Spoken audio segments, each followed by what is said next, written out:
Bismillahirrahmanirrahim. Assalamualaikum warahmatullahi wabarakatuh.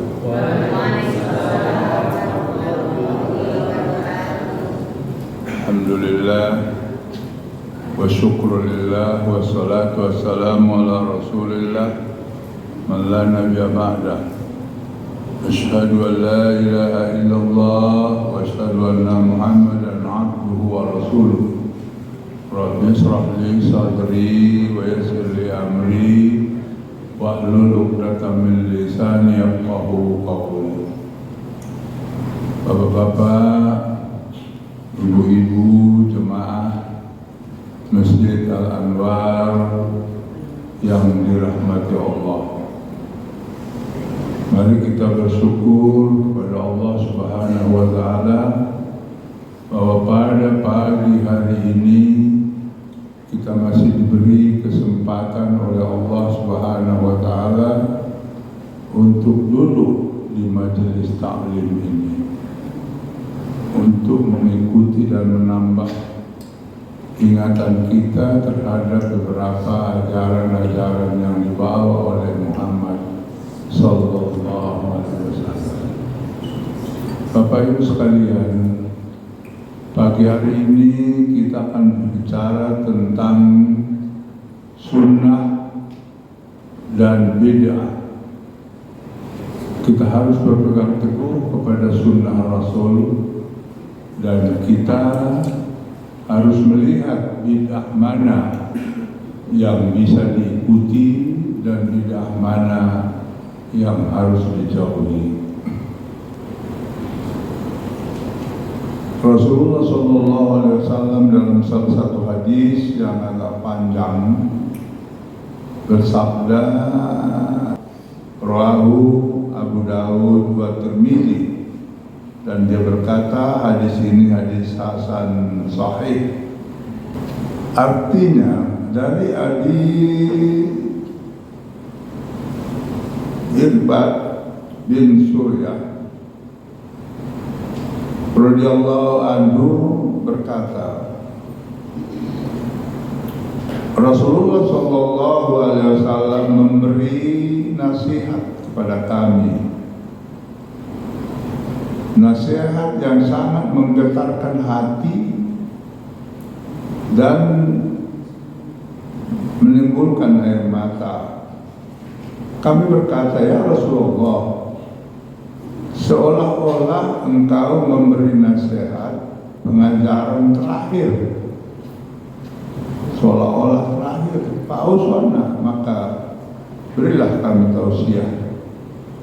Rasulullah bersabda, usikum bitaqwallah azza wa jalla. Yang pertama, wasiatkan kepada kamu untuk bertakwa kepada Allah azza wa jalla.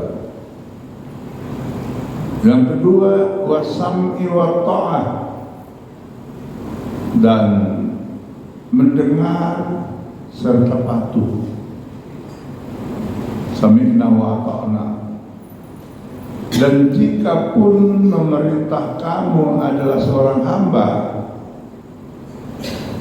maka orang-orang yang hidup di antara kamu akan terjadi perbedaan pendapat. Fa'alaikum bisunnati, maka berpegang teguhlah kamu dengan sunnahku, wa sunnatil khulafa'ir rasyidin al-mahdiyyin. Berpegang teguhlah kamu kepada sunnahku dan sunnah khulafa'ir rasyidin yang mendapat petunjuk. Addu alaiha bin nawajis, pegang teguh, gigit, atau kalau adu itu menggigit dengan geraham, gigit dengan nawajis, gerahamnya, artinya pegang teguhlah.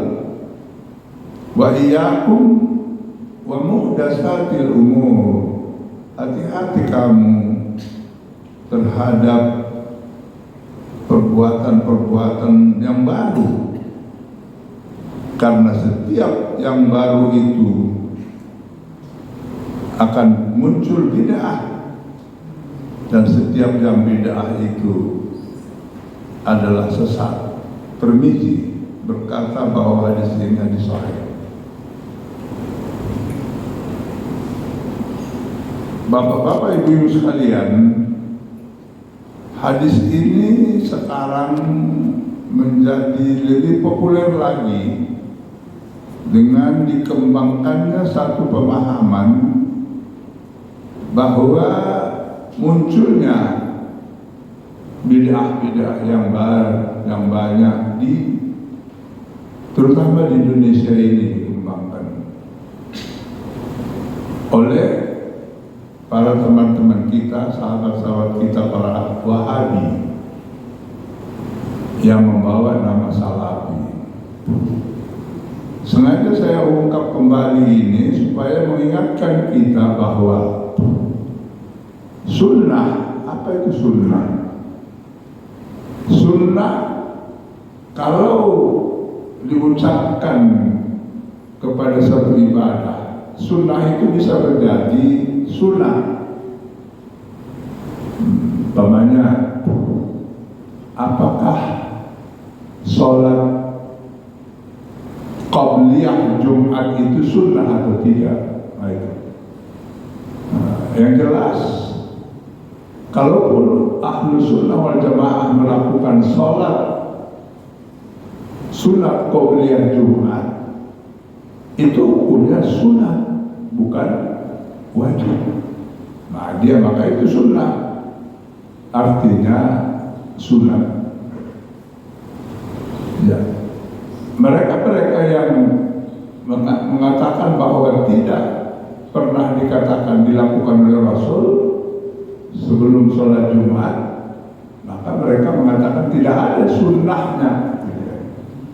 Tidak ada sunnah qabliyah Jumat. Itu pengertian sunnah yang pertama. Pengertian sunnah yang kedua adalah apa yang dikerjakan oleh Rasul, apa yang dilakukan oleh Rasul, itu sunnah juga. Umpamanya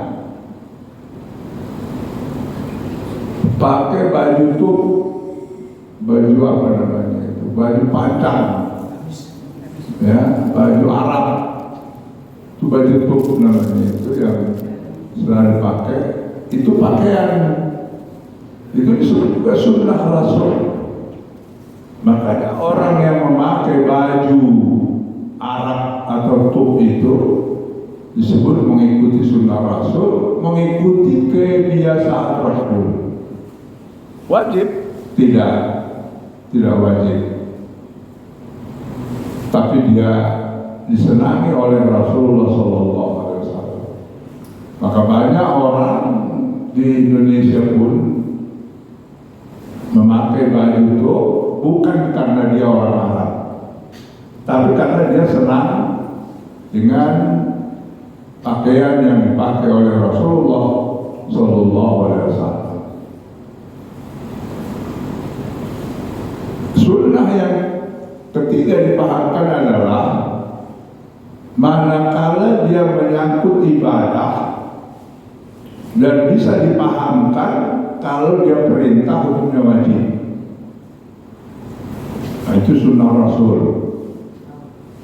Makanya yang jelas rukun Islam yang kelima di hadisnya sahih, mendirikan salat, mengucap dua kalimat syahadat, mendirikan salat, puasa, zakat dan haji, itu sunnah. Artinya adalah ajaran yang dibawa oleh Muhammad SAW yang harus diikut,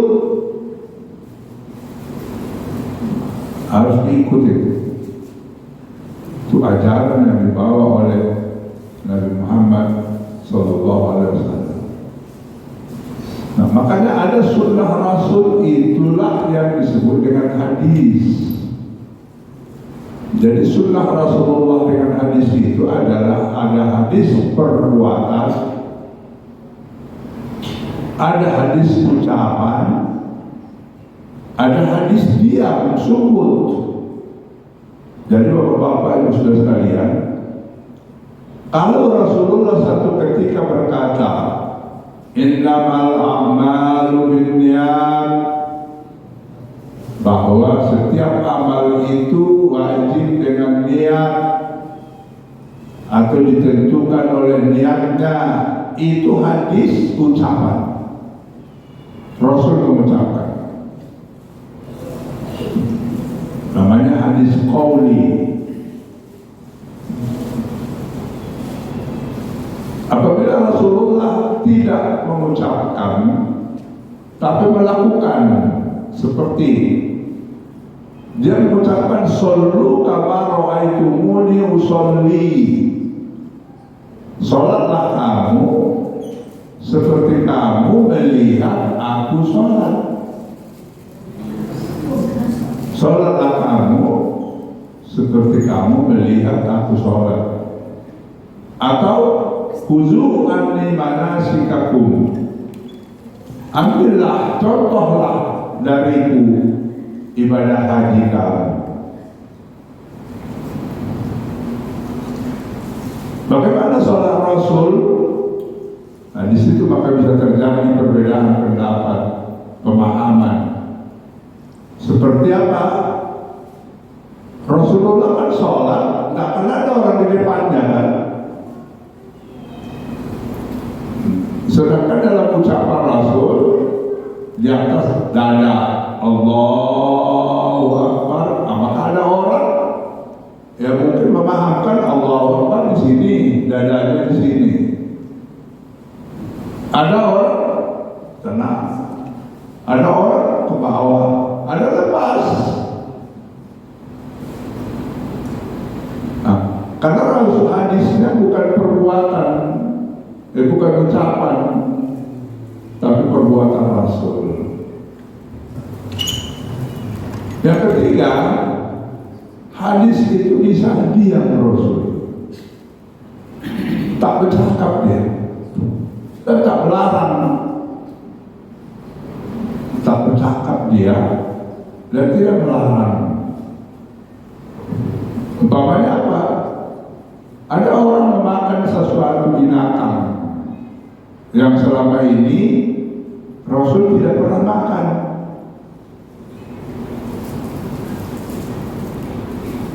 Lantas orang menyembelih dan memakan di hadapannya. Dia diam.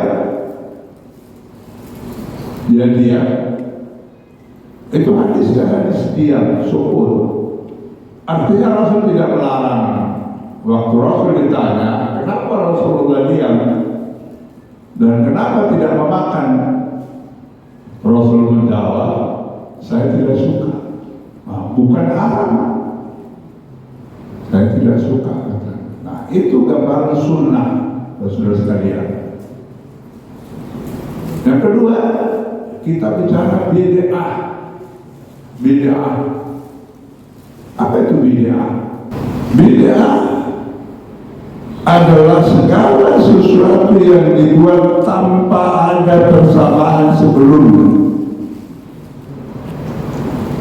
Kalau menurut istilah syariat, bid'ah adalah perkara baru yang berbeda atau tidak sesuai dengan perintah syariat dan dalilnya. Secara istilah, bid'ah itu artinya yang dibuat tanpa ada persamaan sebelumnya. Itu bid'ah asal katanya. Pokoknya tidak ada dulu seperti itu dilakukan.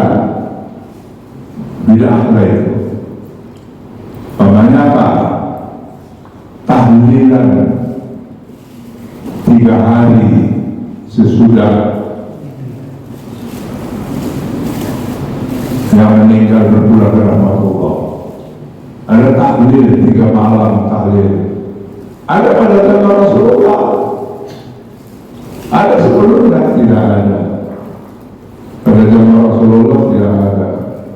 Itu menurut bahasa.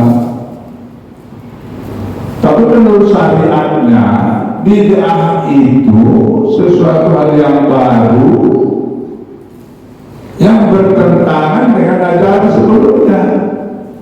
Itu bid'ah. Ada ajaran yang ajaran yang baru yang bertentangan dengan ajaran-ajaran sebelumnya. Nah, itu tidak asal. Nah, karena itulah Bapak-bapak dan Ibu saudara sekalian, Umar bin Khattab memahamkan bahwa bid'ah itu sesuatu yang kalau tidak bertentangan dengan ajaran sebelumnya, maka Umar bin Khattab radhiyallahu anhu memahamkan bid'ah itu seperti yang kita katakan tadi, sehingga Umar bin Khattab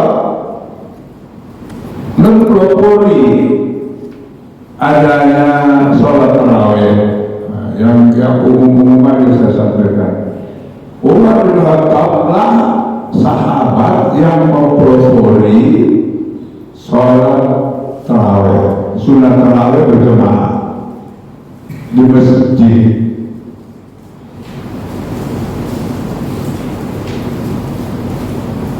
Sholat sunat tarawih itu oleh Umar bin Khattab mengambil dasar bahwa Rasulullah SAW ada beberapa malam tidak berjamaah sholat tarawih Ramadan di masjid.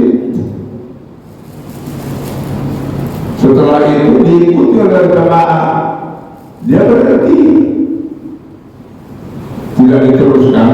Maka waktu ditanya Rasul berkata, nanti kalau saya teruskan akan menjadi wajib melakukan sholat tarawih. Jadi sholat tarawih, kalau disebutkan tarawih sama Rasul itu, Rasul tidak melakukan 1 bulan, tidak ada. Nah, sedangkan Umar bin Khattab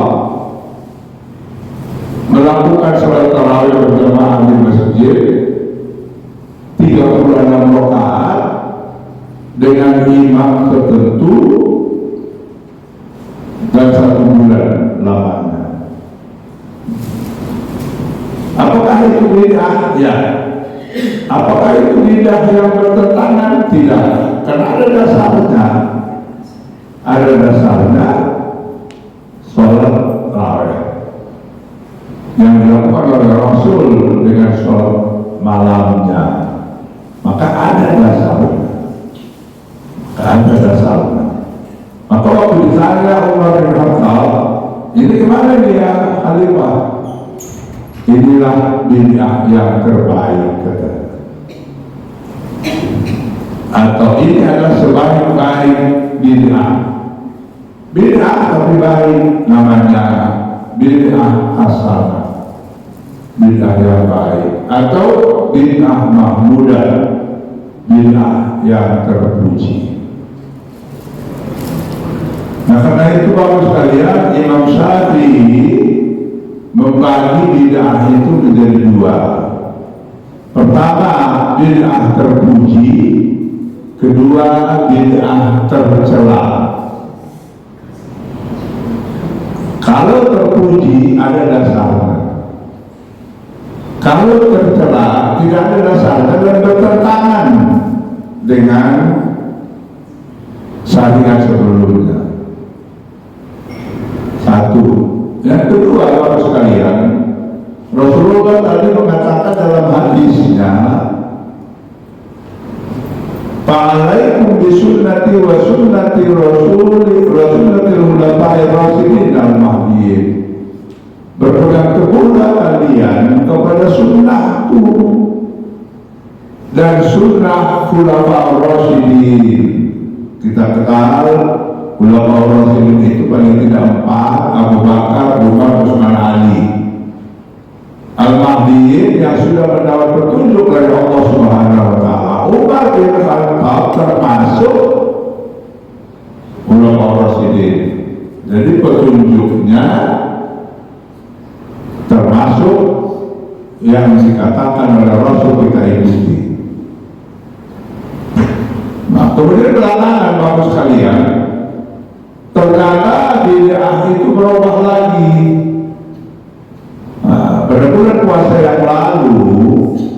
setelah COVID, ternyata tarawih di Saudi Arabia atau di Makkatul Mukarramah itu bukan 8 dan bukan 30 anak, bukan 20, tapi 10. Itu artinya apa? Artinya sunat itu diijtihadkan atau dipikirkan, disesuaikan dengan kemampuan masyarakat. Maka para ulama di sana menentukannya 10. Bisa karena dia bukan yang mutlak seperti sholat wajib. Nah itu dia, Pak sekalian. Nah karena itu, kalau saya menganjurkan kepada masyarakat selalu, kalau kita sudah beramal dan selama ini kita dengarkan bukan hanya dari orang, tapi kita mendengar dari ustaz, bahwa itu perbuatan adalah perbuatan yang baik, kerjakan aja. Orang permasalahan masalah kunut umpamanya, kunut, nanti mereka mengatakan tidak pernah Rasulullah kunut subuh berketerusan, betul. Tapi pernahkah Rasulullah kunut? Ada, malah kadang-kadang sebulan, namanya kunut nazilah. Jadi artinya kunut yang diprakarsai oleh mazhab Syafi'i bukan tidak berdasar dan tidak bertentangan dengan ajaran yang ada. Jadi kalau ada orang nanti ada itu bid'ah itu ke neraka itu, udahlah kalian aja lah yang ke neraka udah. Nah, karena ini sekarang kalau bapak-bapak, ibu-ibu baca media sosial, ini kan bingung cobaan itu, masyarakat bingung. Seperti saya katakan, sekarang lah namanya. Ini kalau jemaah haji dari Indonesia pertama kali haji dicatat di Mekah sekarang akan bingung melihat. Kenapa? Ya ternyata di Masjidil Haram Makkah tidak ada latihan baca Bismillah. Tidak ada. Kalau benar yang baca Bismillah mungkin atau tidak kuat. Tapi kedengaran Alhamdulillahirabbil alamin. Tidak ada Bismillahirrahmanirrahim. Kenapa? Karena memang ada pendapat itu dan itu yang mereka pakai. Sedangkan kita menganggap Bismillah itu satu dari ayat surah Al-Fatihah. Nggak usah dia pakai ikut aja, nggak apa-apa. Nah, jangan kunut di Masjidil Haram. Jadi kalau orang membuat ukuran hukum itu Masjidil Haram, maka dia tidak akan kunut. Di Masjidil Haram tidak ada kok kunut, ngapain kita kunut? Bukan itu ukuran. Ukuran adalah ajaran. Ada satu cerita yang saya pun dengar di medsos juga, kalau tidak salah, yang cerita Ustaz Ali Hidayat. Katanya hilal tahlil oleh para pembaharu termasuk Muhammadiyah mengatakan itu tidak boleh atau haram. Sebetulnya menurut Ali Hidayat bukan haram bertahlilnya, tapi kenapa? Ceritanya kata beliau, pada saat Wali Songo ditanya, karena pada waktu masa itu belum ada tahlilan 3 kali 3 malam itu, orang selalu menyembelih binatang dan ditaruh di pinggir jalan, sudut-sudut jalan sebagai persembahan uang sial. Ditanya kepada Sunan Kalijaga, bagaimana itu? ya wali sudah. Wah itulah, kalau memang menyembelihnya, sembelih apa yang kita ada lebih bagus serahkan kepada orang dimakan. Nggak usah taruh pikir-pikir siapa boleh makan itu. Maka setelah itu ada Sunan Kalijogo, ikutilah. Asal ada yang meninggal, ada sembelihan atau makanan, diberikanlah kepada orang yang takziah itu, sekaligus bersedekah. Nah, jadi rupanya pada ketika itu juga menurut Al-Hidayat ada orang yang meninggal dunia tak mampu dia untuk memberikan makanan kepada orang yang bertakziah itu, sehingga dia mengutang minjam ke sana kemari untuk bersedekah itu yang diharapkan katanya. Dan itu menurut Al-Hidayat ya, Al-Hidayat itu kan pembelian itu yang diharapkan. Kenapa banyak? Kalau tahlilnya membaca la ilaha illallah masa haram, kan tak mungkin ini. Masa haram, tak mungkin ini. Nah itulah beberapa, sekarang itu dikembangkan. Saya yang paling diri saya, kok para ulama itu kadang-kadang kalau sudah berdebat kasar gitu, nggak ngerti, nggak tahu paham, bodoh, ya Allah. Padahal hakikatnya yang tahu kebenaran itu Allah, tahu kebenaran itu Allah.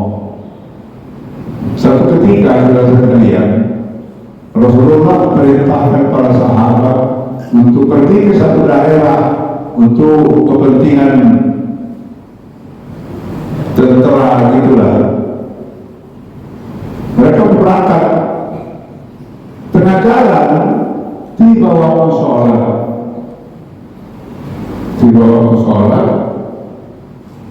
ada yang mengatakan kita harus sholat, waktu sudah datang. Kata yang satu, Rasul mengatakan jangan berhenti sebelum sampai di tempat tujuan. Itu perintah Rasul. Nanti kita di situ sampai, di situ kita sholat. Bagi dua lah rumah ini. Separuh di antaranya sholat di tengah jalan itu, perjalanan itu. Yang sebagian lagi sholat sesudah sampai. Mereka pulang menghadap kepada Rasul, ya Rasulullah, kami beda pendapat. Di antara kami ada yang sholat dan ada yang tidak sholat di perjalanan. Apa kata Rasulullah? Kedua-dua kamu benar. Yang sholat di perjalanan juga benar karena mematuhi perintah waktu, dan sholat di tempat tujuan benar karena mematuhi kepentingan waktu yang menurut Rasul harus sampai pada waktunya. Ini dari kebenaran yang sebetulnya itu nggak tahu kita dari rekan atau sekali, apalagi saling mengkafirkan. Wow.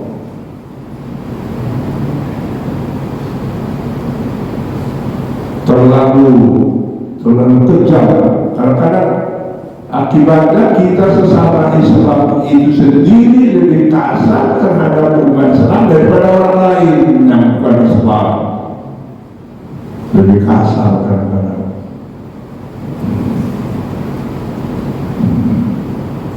Saya ingat dalam Bapak sekalian, pada tahun 60-an, 70-an, itu waktu Muhammadiyah berkembang di Tapanuli, wah itu pun kasar ya. Seolah-olah antara Muhammadiyah dengan NU dengan Nawasnya itu nggak ada komprominya. Tapi sekarang sesudah sama-sama berilmu, nggak ada masalah. Nggak ada masalah. Tapi karena mula-mula Apakah dulu dia hanya menerima dari sepihak, ini sepihak, atau yang berusul dengan tidak berusul lagi.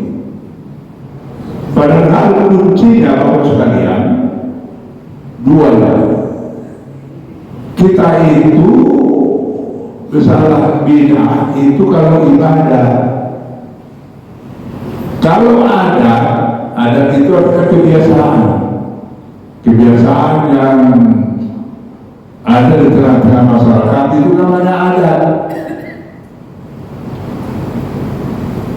Kalau ibadah dibuat-buat itu bid'ah. Kalau bid'ahnya tidak ada dasarnya, tidak ada persamaannya, maka dia bid'ah terlarang. Tapi kalau ada persamaannya, maka dia bid'ah terpuji. Kalau ada bukan ibadah, nah itulah saya membacanya dengan senyum-senyum. Kalau bapak-bapak melihat di media sosial, ada seorang taksi online, ibu-ibu pula supirnya, penumpangnya ibu-ibu. Jadi kata ibu-ibu ini, penumpang ini dia bilang, matikan aslinya. Kenapa bu? Nggak ada yang zaman Rasul. Matikan. Hidup apa? Bernama radio. Matikan radionya. Nggak ada yang zaman Rasul. Matikan. Yang ketiga, nelpon rupanya mamanya sama supir ini. Menurut ceritanya itu, dilihatnya mamanya mau dijawabnya. Aku jawab dulu bu ya. Ini telepon. Ada telepon HP dari Rasul, nggak ada, jangan. Oh gitu ya. Kemudian berhentikannya mobil. Bu, zaman Rasul ada tak taksi online? Nggak ada, kata ibu ini. Keluar dia bukannya pintu, keluar ibu. Ini taksi online nggak ada zaman Rasul. Haram dulu di sini. Nah, sebetulnya mereka itu bertengkar di lapangan adat, bukan ibadat. Nah itu dia. Maka kalau ada orang mengatakan itu bid'ah, itu bukan, ini ada budaya, tidak ada kaitan dengan ibadah. Harus dibedakan. Yang mana kebiasaan, makanya terlalu rewel orang yang mengatakan tepuk tawar itu haram, bersejuk haram, upah itu bukan ibadah. Tepuk tawar, bersejuk, upah itu ada kebiasaan-kebiasaan. Apakah ada bertentangan? Nah, kalau ada yang bertentangan itulah yang haram, bukan adatnya. Umpamanya apa? Kalau orang jemaah haji, lebih tepuk tawar dulu kata bapak itu. Kenapa banyak? Nanti kalau nggak ada tepuk tawar, kau pada saat di Makkah. Sekarang musim panas ini, tepuk tawar dulu supaya dingin mulai sekarang. Nah itu sudah ada keterlaluan. Tepuk tawar itu sudah punya kekuatan membuat dingin sekarang betul karena air. Tapi kalau maksudnya dia kan tepuk tawar itu dia akan dingin terus, nah itu udah ada satu keyakinan lain. Tapi kalau ada sekedar apa tepuk tawar biasa, nggak ada masalah. Nah itu ada kebiasaan dan kebiasaan, bukan ibadah.